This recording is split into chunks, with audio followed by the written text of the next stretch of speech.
Hello everyone, कैसे हैं आप सब। Welcome back to my channel. I hope आप सब अच्छे होंगे। यहाँ पर एक खास नोटिफिकेशन आउट हुआ है जिसकी इन्फॉर्मेशन मुझे आपको देनी थी। सीटेट दिसंबर 2024 के लिए जो नोटिफिकेशन है वो जारी कर दिया गया है। आपको फॉर्म कब से फिल करने हैं और आपका एग्ज़ाम कब होना है, इसी सब के बारे में हम इस वीडियो में आज डिस्कस करने वाले हैं। चलिए जान लेते हैं कि आपके फॉर्म जो हैं ये कब से भरने स्टार्ट हो रहे हैं।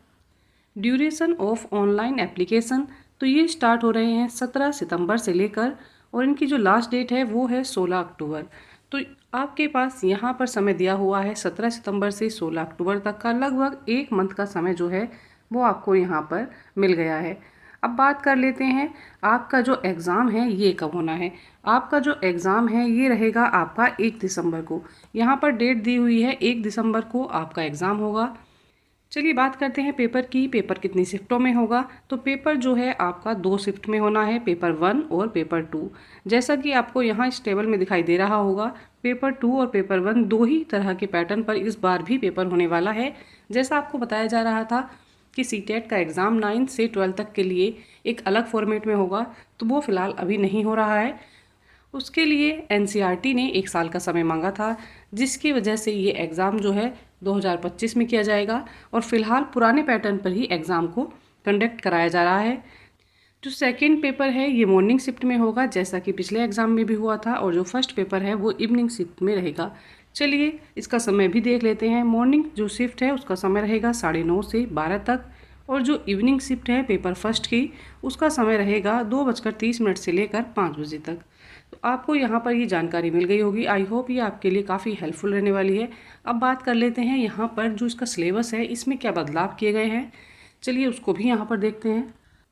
आप यहाँ पर देख पा रहे होंगे पेपर 1 का सिलेबस। जिस पैटर्न पर पिछली बार परीक्षा कराई गई है उसी पैटर्न पर इस बार भी परीक्षा होनी है। सिलेबस में कोई चेंज यहाँ पर देखने के लिए नहीं मिला है। 15 नंबर के जो क्वेश्चन आते हैं वो आपके विषय से संबंधित पूछे जाएंगे, और 15 नंबर की पेडागोजी इसमें पूछी जाएगी। सभी पार्ट में इस तरह से ही पूछा जाएगा। 15 नंबर के जो क्वेश्चन हैं वो सब्जेक्ट रिलेटेड होंगे, और 15 नंबर के जो क्वेश्चन हैं वो पेडागोजी से होंगे। सेम सेकंड पेपर का सिलेबस है, उसमें भी कुछ चेंज यहाँ पर देखने के लिए नहीं मिला है।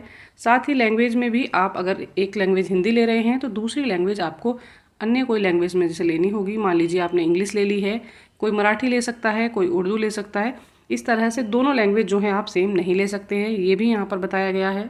आपको कितनी फ़ीस यहाँ पर देनी पड़ेगी, तो उसकी फ़ीस के बारे में भी यहाँ पर बात करते हैं। यहाँ पर जर्नल और ओबीसी कैटेगरी के लिए पेपर 1 के लिए जो फ़ीस रखी गई है वो रखी गई है 1000 रुपये, और अगर आप बोथ पेपर के लिए अप्लाई करते हैं, बोथ पेपर फिल करते हैं, तो यहाँ पर आपको 1200 रुपये पे करने होंगे। और बात करें SC ST की, तो यहाँ पर आपको 500 रुपये देने होंगे, और दोनों पेपर के लिए आपको 600 रुपये फ़ीस देनी पड़ेगी। फ़ीस में भी कोई चेंज देखने के लिए यहाँ पर नहीं मिला है। साथ ही एक लाइन यहाँ पर लिखी हुई है, GST as applicable will be charge extra by the bank. तो बैंक के द्वारा इस पर कोई GST लग सकता है, वो आप यहाँ पर देख लेंगे। तो ये लाइन यहाँ पर एक्स्ट्रा दी गई है, इसको आपको ध्यान रखना है। चलिए बात कर लेते हैं यहाँ पर कौन इस चीज़ के लिए एलिजिबल है, इस पेपर को कौन दे सकता है और कौन इस पेपर को नहीं दे सकता है। बात हो रही है यहाँ पर एलिजिबिलिटी की। The minimum qualification for appearing in the CTET exam are as notified by NCTE। तो यहाँ पर बता दिया गया है कि जो NCTE के द्वारा गाइडलाइन जारी होंगी उसी के अकॉर्डिंग आप फॉर्म फिल करेंगे। इस फॉर्म में आपको मिनिमम क्वालिफिकेशन की ज़रूरत है। अगर आप पेपर 1 के लिए अप्लाई कर रहे हैं तो आप DLED BTC होने चाहिए। साथ ही आपके मार्क्स जो हैं वो 50% से ऊपर होने चाहिए। और बात करें सेकंड पेपर के लिए, तो यहाँ पर आप 50% BEd के साथ अप्लाई कर सकते हैं। बात कर लेते हैं इसकी वैलिडिटी की। तो सीटेट का एग्ज़ाम जो है ये लाइफ टाइम वैलिड होता है, और साथ ही जो यूनियन टेरिटरी हैं वहाँ पर अलग से कोई टेट के एग्ज़ाम नहीं कराए जाते, वहाँ पर सीटेट को ही वैलिड कर दिया जाता है।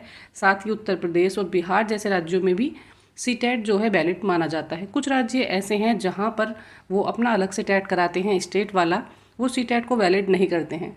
तो इसकी वैधता जो है वो बढ़ सकती है। जो स्टेट इसको मान्यता नहीं देते हैं वो भी मान सकते हैं, पर ऐसा नहीं है कि सीटेट अदर स्टेट में अनवैलिड हो रहा है, ये वैलिड रहने वाला है। तो आप अगर किसी भी परीक्षा की तैयारी में लगे हैं तो आपको ये एग्ज़ाम देना कंपलसरी है, क्योंकि इसके बाद जो 2025 वाला सीटेट का एग्ज़ाम आपका आने वाला है उसमें पैटर्न आपको चेंज देखने के लिए मिलेगा। इसमें जो है आपको पुराने पैटर्न पर ही परीक्षा देनी होगी, और अभी हाल फिलहाल आपके यहाँ पर काफ़ी वैकेंसी आपको देखने के लिए मिलेंगी, जैसे कि बिहार राज्य में वैकेंसी आने वाली हैं। यहाँ पर दिया है in case number of candidates are more in city, अगर किसी सिटी में कैंडिडेट की संख्या जो है अधिक हो जाती है तो उसका एग्ज़ाम जो है यहाँ पर 30 नवंबर को भी हो सकता है। वैसे इसकी जो डेट दी हुई है वो 1 दिसंबर के लिए दी है। ये विद्यार्थियों की संख्या पर निर्भर करता है कि कितने परीक्षार्थी यहाँ पर परीक्षा देने वाले हैं, उसी के हिसाब से यहाँ पर दिया हुआ है। इस बार जो सीटेट का एग्ज़ाम है इसके लिए आपको काफ़ी समय मिल जाएगा, 2 मंथ का समय आपके पास यहाँ पर तैयारी करने के लिए है। सितंबर का तो मंथ आप ऐसे ही फॉर्म फिल करने में ही निकाल देंगे, तो आप अभी से तैयारी में लग जाइए, आपके पास सुनहरा मौका है, क्योंकि बहुत सारी नौकरियों की भरमार आपको देखने के लिए मिलेगी। इसीलिए आपको अगर तैयारी करनी है तो मेरे चैनल के साथ जुड़े रहिएगा, चैनल को लाइक शेयर एंड सब्सक्राइब कीजिएगा।